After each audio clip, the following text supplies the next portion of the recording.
And I'm getting really concerned when, for my whole life anyway, I've known that there's places I'm not meant to fly to, right? Because things are a bit mental in these countries, right? Okay.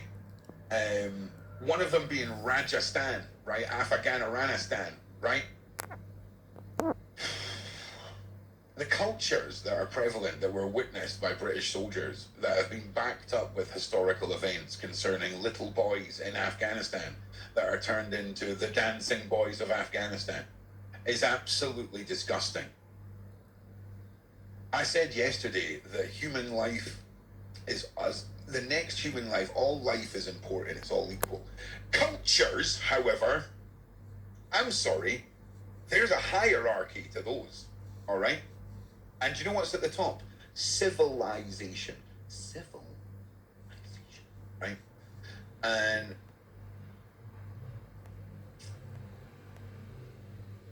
I'm getting sick and tired of waking up each day, month in, month out, week in, week out. This is from what, 4 or 5 days ago? 2 days ago.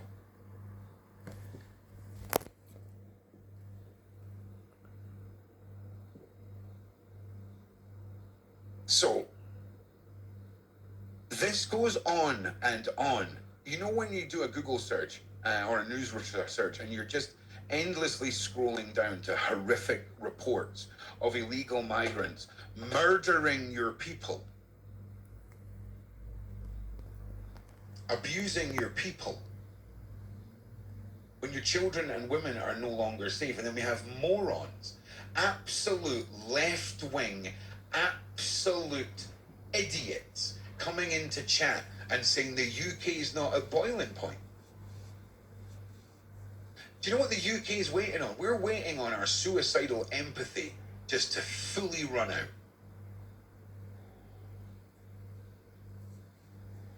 The government is locking up thousands of people for social media posts because people found them offensive. There is no fucking human right that says you have a right not to be offended by me.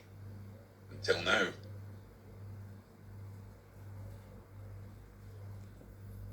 It's disgusting the way that one part of the world that has tried to embrace and cushion other cultures. And I'm not here, I don't give two rats ass about your war narrative, your previous slave narrative, your colonization narrative. I couldn't care. Okay? I never done any of that, and neither did any of my kids. Okay? And our country has spent decades shelling the living crap out of people. And then 2 or 3 generations on, we've got the sons, daughters of that generation that we shelled the crap out of getting shifted into our country at military grade ages. There's homes, £250,000 homes in small English villages that are getting built at 60 a time in little blocks that have all now been designated for illegal migrants. Whatever gods you pray to, whatever gods it is that starts the wildfires, there are so many places that if they did not exist, could not facilitate. And I don't understand how the people who are given over their bed and breakfasts, given over their housing developments, can sleep at night. Because it's all going to catch up. It's all going to catch up. The boiling point in this country is incredibly real. And we're already seeing the glorious bubbles of revolution boil over the top. We've seen a man who protested that in his country, going up to little boys and kissing them is how you show respect. Until he was quite happily handed an extra snack in McDonald's as he's swallowing his teeth down when 3 gentlemen happily removed him from the premises and ushered him down the road with some physical motivation. Because the longer we stand around and watch this happen, the longer it's going to spread. No one is coming here from those boats to integrate. They're coming to destroy us all. Facts. And if it was women and children that were coming here, nobody would be talking about this. Poland took in 2 million refugees from the Ukraine, mostly women and kids.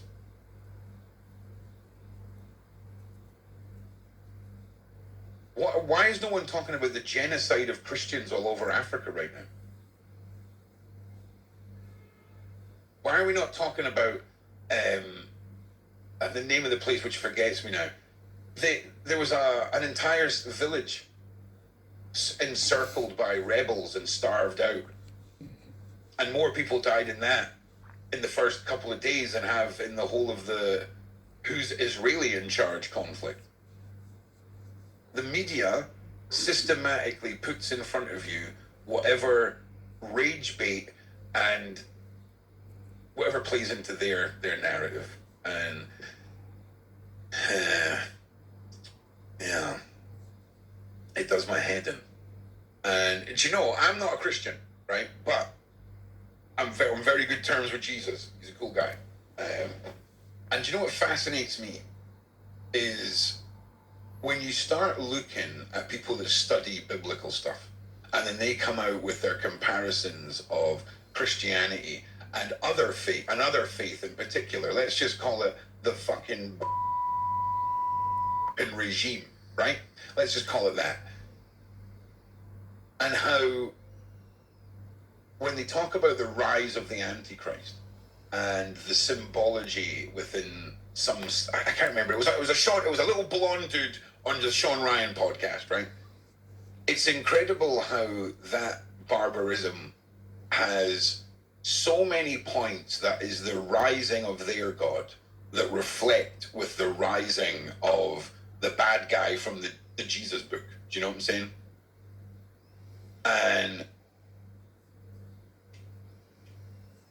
I'm really obsessed with the history of the Crusades right now, because there are men and women in graveyards right now losing their absolute shizness over what is happening. And we just can't be the wet wipe chapter of humanity. It's sad, it's scary, it's terrifying. Like, you've all seen Lord of the Rings. You've seen the battles in that. Doesn't look good. Okay? It's all knives and big pointy, shiny things. Doesn't look good to me. It's terrifying. But I want you all to know, in my heart, I know for a fact the day is going to come where you're going to get a phone call from a loved one or a friend, or you're going to see on the news that groups of these individuals are going door to door, and when you open your door, they're just stabbing you. Straight in the neck or the eye, bash, to the next door, to the next door, to the next door, to the next door. That's what's coming. And I'm telling you now, it sounds terrifying or fear-mongering, but that is what I strongly believe is going to be. Because let's be honest, right? First of all, we need a system of finding out where people live. You know, like a food delivery service, like Just Eat. And if we had a bunch of individuals coming into the country that are unregulated and unmonitored, working illegally, who are delivering food to houses that have now addresses that can be confirmed by dropping off food to them, that there is a non-Muslim, non-individual of that faith in that house, right? Then you wait a couple of years, build up the data, and then go house to house. Wake up. Wake up. All of the systems needed for an accidental invasion have been in place for a long time. And convenience is your worst enemy in this. And we've all fallen victim to it. And we can sit here and we can pretend like Ron's just a crazy, long-haired lunatic on the internet. But I asked you at Christmas time, where's the line? Where's the line for you? Where is the line for you? What needs to have happened for your line to be crossed. And I'm being serious. Where's your line? What has to happen for you to step over the line? Ask yourself. Because I can tell you now, 99% of you, the reality is when it turns up at your fucking door, it's too late then.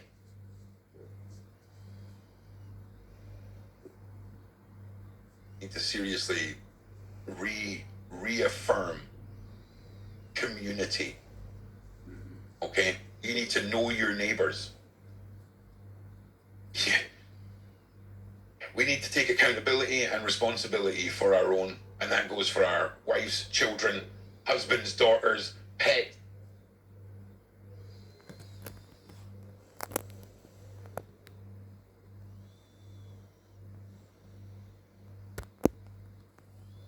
Had a bunch of individuals coming into the country that are unregulated and unmonitored, working illegally, who are delivering food to houses that have now addresses that can be confirmed by dropping off food to them that there is a non-Muslim, non-individual of that faith in that house, right? Then you wait a couple of years, build up the data, and then go house to house.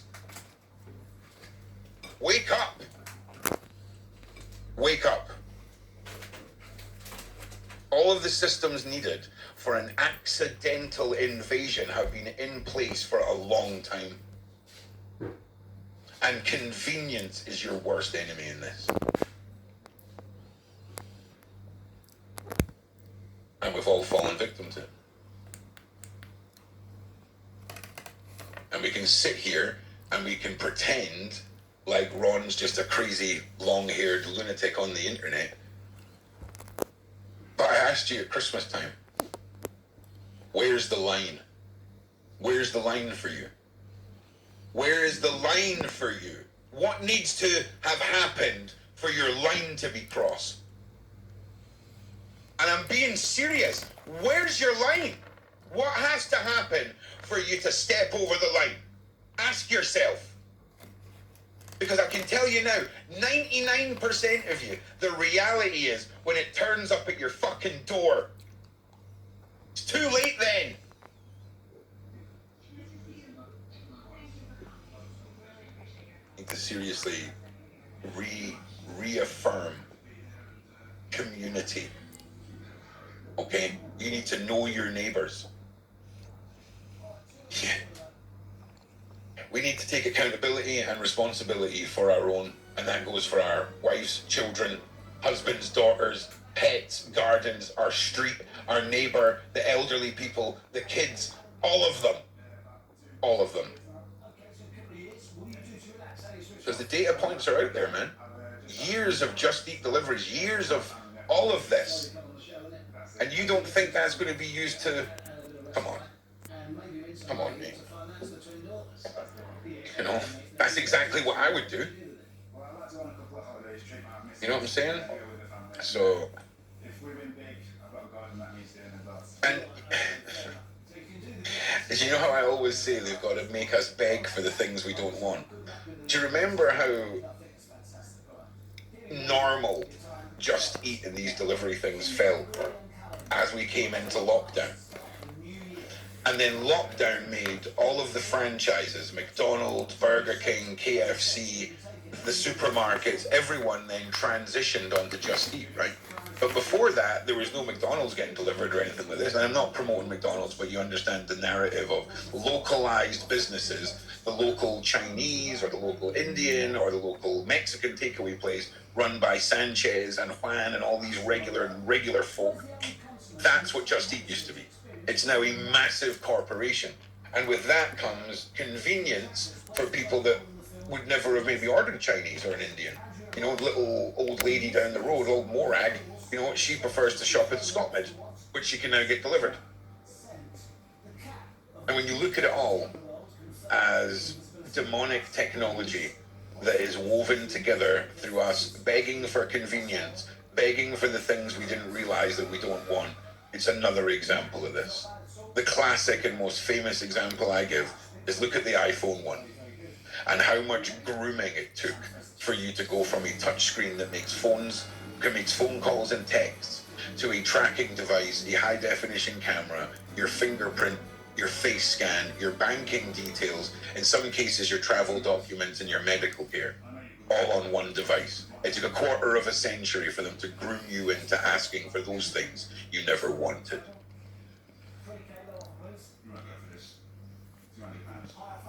The system. Like, I'm not going to lie, there's a good chance we were fucked. And I mean, even if like one of you was a secret billionaire and invested billions in a revolutionary global army, they will have thought of that. I'm pretty convinced that everything we're talking about now is made up bullshit just to give us something to feel like we're able to unite over and unite us so that we come together, okay? And the feeling of unity is then, we are then delivered a result from that unity. But that result was always going to be delivered. We don't want that result, but they've got to make us want the things we don't want. And I think none of this has any relevance. I think everything that's playing out, I think when you are protecting financial documents over baby jerky, we really do understand what's at play in the world. And I'll be honest with you, we know how prevalent the SRA, abuse of children, is. I think that is a drop in the pond compared to the money, the predictiveness, the programming, and everything else. I just think they like to throw that in our face because that is uniformly, that is globally understandable when somebody says this has happened to a child. Everyone understands how fucked that is. We can all get systematically triggered across the world over that. But when we see massive internal insider trading, the globe doesn't get as triggered over all of that. A lot of us do, but it's not anywhere near compared to baby jerky. So be vigilant, prepare. Okay? Prepare.